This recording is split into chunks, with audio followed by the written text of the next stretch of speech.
Welcome to our channel. Today we how to log into US Bank for escrow and mortgage insurance info, detailed guide step by step clearly. Open your web browser. Type in the US Bank website URL. Press the enter key to navigate to the site. Locate the login button on the top right corner of the home page. Click on the login button. Select personal from the drop-down menu. Enter your user ID in the designated field. Click on the Continue button. Input your password in the provided space. Click on the Login button to access your account. Once logged in, navigate to the Mortgage section. Select Escrow and Insurance information from the options available. Review your escrow and mortgage insurance details as needed. If you need to make changes, follow the prompts provided. To log out, click on your profile icon at the top right corner.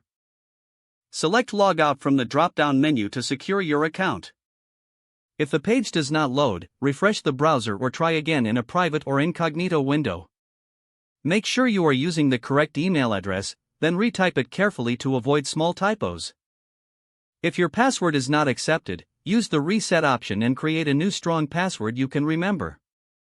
Check your spam folder for verification or security emails, then complete any requested confirmation steps. Enable two-factor authentication if available to improve account security and reduce unauthorized access risk. After signing in, review your profile details so your contact information and settings are accurate and current. If you see an error message, note it down and try again after restarting your device and internet connection. Log out when you finish, especially on shared devices, to keep your account and payment information secure. If the page does not load, refresh the browser or try again in a private or incognito window.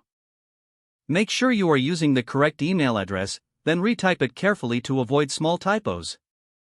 If your password is not accepted, use the reset option and create a new strong password you can remember. Don't forget to like this video and subscribe to our channel for more step-by-step tech guides.